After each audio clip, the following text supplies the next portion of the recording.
Up next, unboxing and testing out the Atomos Shogun. ijdm starts now. Another visitor. Stay a while. Stay forever. Okay, yeah, it's just a box and there's nothing interesting in a box, so let's unbox this thing. All right, what are we greeted to here? Well, a get started manual. We got the Shogun unit here, but we're gonna skip that for now. We're gonna see what else is in here. Looks like some kind of SSD, a larger type connector for the backside. We'll look at that in a moment. And we got something in here. What's hidden in this little thing? Okay, little screws that just went everywhere in this box. Probably to mount accessories or things that you may need on this device, whatever. Get the picture. We got a 3.5 to 3.5 millimeter plug, a silica packet.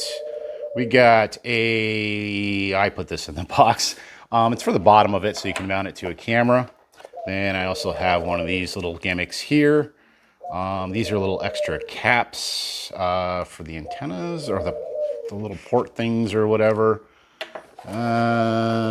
Screw for that little cold shoe I just pulled out of there, and a power cord. And then we got something else, looks like right in here. Very nice packaging. Feels of quality. And a bunch of little more colored little cap dealios. I think the idea is this is if you're using multiple cameras and multiple Atomos Shoguns, and this is the Ultra model, which it's just a larger unit between the, I guess the regular and the and it may have a few more functions than the regular one versus this one. But yeah, this is nothing I paid for. This is nothing they sent me. This is just something with my work that we got it in. I'm taking a first look at it, so I'm showing it to you too. So these are like if you have a multiple things set up, multiple cameras and multiple, you can tell which channels they're on maybe, or just identify cameras. They usually do that with microphones and things like that in production environments, so you know who's who. We got a couple antennas, which I don't think we'll need in this video because we're not going to be going that far. Then another little antenna here, all for various functionalities, we'll call it. Let's just set that over here. We will need the power cord. This is the interesting part about, and the doves are super loud. Once again today, I don't know why once I start talking, they decided they want to do the video reviews. So do we just let them do it? Yeah, this plug, it just seems like, why didn't we just do USB to USB? I just a weird thing with me, but it's my guess is there's an external power source that's available that will allow you to basically plug this into like a regular power mains AC type situation. So there's probably one that you can get a plug or something for. Maybe I'm wrong. I don't know. That's just a guess. So now let's just kind of pull this all out and take a look at the unit itself. Yeah, Shogun Ultra. Yes, I did kind of unbox this and rebox it as I usually do. More caps here, plenty of caps. Definitely a good selection of your 1/4 inch female things on each given end, except for this one side, which has the power, mic, headphones, and a remote function for cameras that may need it. I got your standard, I guess this would be the L series batteries, what they're calling them now. I've heard different names over the years. Just the standard battery that takes, you know, the 2 prongs. Power goes in there. If you got SDI, if you got HDMI, these are in and outs right here. USB-C, and then a regular Ethernet thing. And then your SSD would slide in here. You can mount it in here and just have whatever one you use to record. Okay, well, it goes that way, I guess. Whatever drive you use to record on this, if you choose to use this as a recorder, you can to record your footage, and I do believe you can record it in RAW form on this unit once it's set up correctly and you go through all the hoops and stuff. I'm not going to go through all that. That is part of one of my first little things about this unit. There's a lot of setup involved between creating an account with Atomos and then trying to get everything configured. We wanted the NDI option, so we had to purchase that separately. So that involves a bunch of shenanigans and doing things too to get that to work. And it's just not an easy, smooth process. I wish you could just log into the interface and just do it. And it's not really the case in this. The other big holdback I have on this unit is it does not do RTSP out, which it should be a native function on it. In cases that you may be using it on an Android device, which most people know, Android devices don't really have a dependable NDI monitor app. If you're using Apple, then you obviously have a little bit more of an advantage because there's plenty of NDI apps out for Apple. But we have 2 iPads we use at work, actually 4 of them now. But and those come in very handy for remote monitoring. But I would like to use the Shogun native app on those tablets. And the thing with that is, yeah, that's like a thing you got to pay monthly for apparently. So probably not going to do that or go there or whatever. So that is that. So first thing we want to do is get this powered up and see what we're greeted with. I did have a battery handy, but then where did it go? Yeah, so today I'm just using one of these little V-mount batteries that has the hidden little compartment. Most people don't know on these small rig batteries that you purchase. Still got 95%, which is good. They do have a hidden little feature in them where you have a way to charge them individually if you're on the road or if you need power from them. But just to note that if you're plugged into, say, USB-A and have something already plugged in there, then the other plug will not work. It'll only support one at a time. These two, I don't really know. I didn't really try that part out yet. Now, the next thing is this battery right here. You need a really honking big one, and I suspect the battery power isn't going to last too long with that. You need a really powerful L-series battery for this unit. This unit is a power monger. Even hooked up with these small rig batteries, which last a good amount of time, and I have the larger ones and the smaller ones. I think this is the 50 series, and I do have the 100 series. Is that I noticed they do drain batteries fairly quick, and it can be understandable. I mean, with all the functionality and stuff that's in it. So I'm not really saying it as a complaint. I'm just making it as a note that if you go out with one of these, you're going to be doing a production all day or filming something all day, then you may want to consider that. Are these for the everyday consumer? No, this is obviously a video production thing. If you do any type of video production, a vlogger or YouTuber or anything like that, then obviously that's where this comes in. It just gives you a bigger monitor to look at, and then if you have clients or whatever that you want to have them be able to have their own tablets and basically monitor from them, then they can. Then you don't have everybody huddled up against each other trying to see what's on the video. And greeted to a nice bright screen. There's no inputs right now. Nothing is set up on it. Straightforward. If you hit the inputs, you can change between different signals here and what's detected. It's got a remote mode, LANC log versus HDR, camera, more on your video sources, inputs, outputs, native, ProRes, and then how much is left on your solid state drive, which is an interesting choice that would have been nice to see a regular SD card slot on this unit in addition to that. I feel like but I guess, like I said, maybe higher end production things.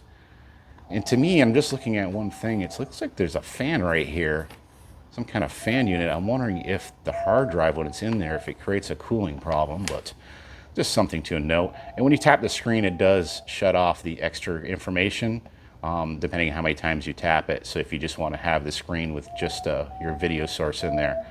So there's all your options, your source selection, if you want HDMI or whatever.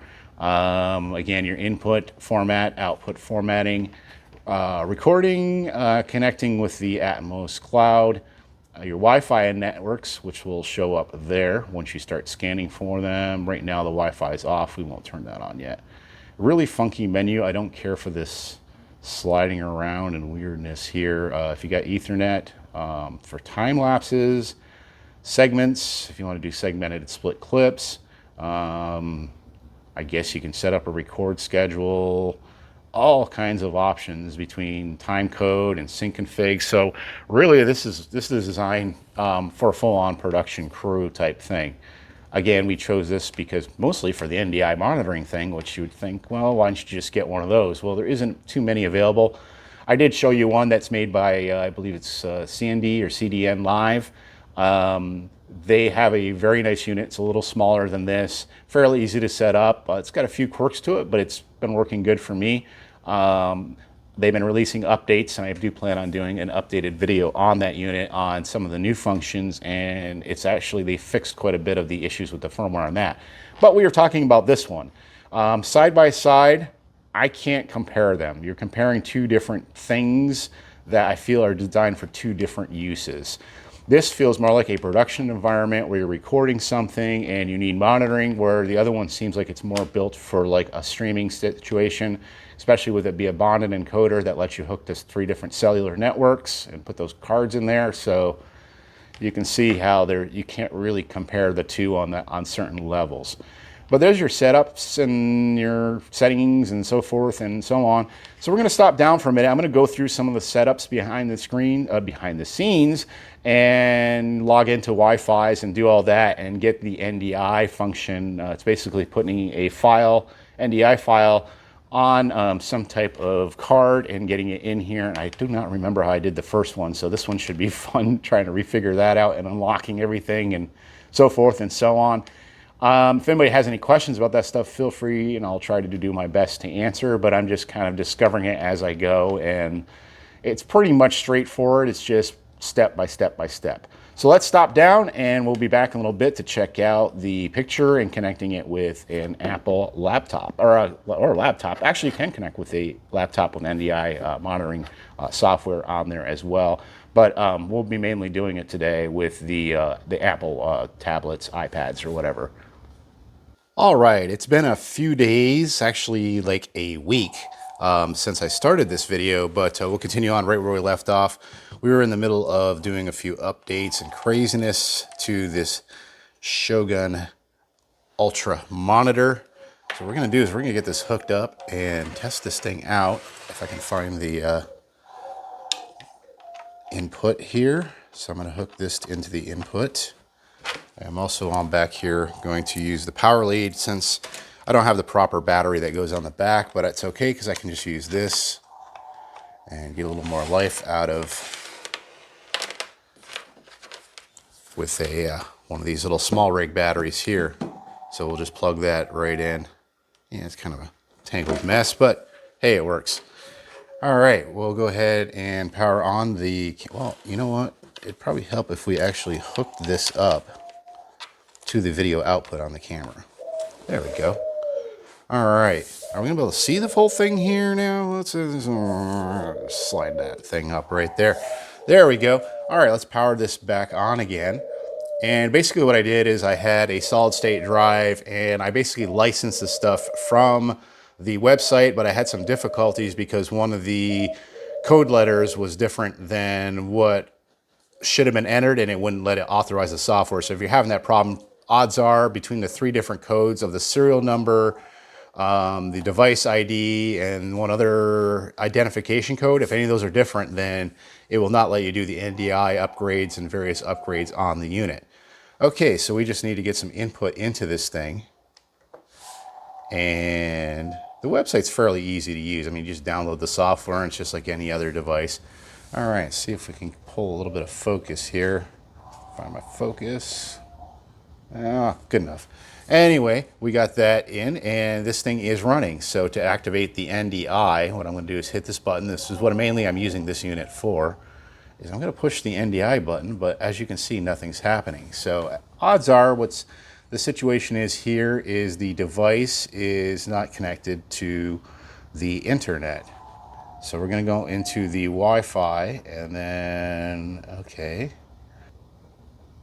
enter my password in, and it should be connecting. Once it is connected, then we should be able to go back to the main screen, hit NDI, and there you go. It is functioning. So we can see my hand here along with on down here. With this particular A7 III camera, for some reason in the way they designed it and electronics, when you start actually recording something, it actually shuts off this screen, which is no big deal because I have this nice big screen here. So it doesn't really affect me overall in that situation.